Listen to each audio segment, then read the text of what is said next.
Mason from Vertex. How you doing, Mason? I'm doing great, Shawn. Thanks so much for thinking of me and having me on your show. So where'd you grow up, Mason? I grew up all over the state of California, actually. What are some common misconceptions guitarists have about their signal chain or pedal board setup that you often encounter? Good question. Yeah.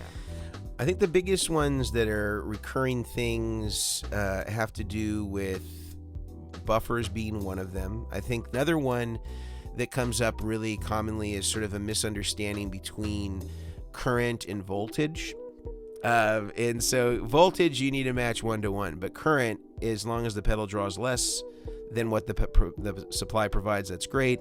And then maybe some understanding about linear versus switch mode power supplies is another thing that I think people could get into and start to learn more about, and different polarities, different barrel sizes. What's all these pictures? Like what is all this stuff? And when you look at nobody really looks at that. They see the 9-volt and stuff, but they don't see like polarities. And let's talk about the current state of the effects industry. Okay.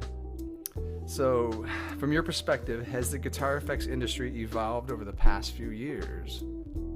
I think you were just alluding to some of it. Yeah. And so what are some of the biggest changes you've seen since you were making them in the dorms, or modding them in the dorms, to right now?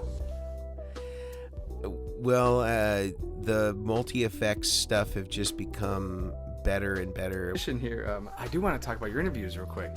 Okay. So the interviews that you've been doing are just incredible, man. He used to play through all these hits that he played on with Michael Jackson and all these others that you'd recognize. And then the next one was like Dean Parks. And so I think like the first 3 that we did all got over 1 million views, or 2 or 3. Another one that I really loved that I recently did, it hasn't come out yet at the time that we're recording this, was with Keith Scott from Bryan Adams.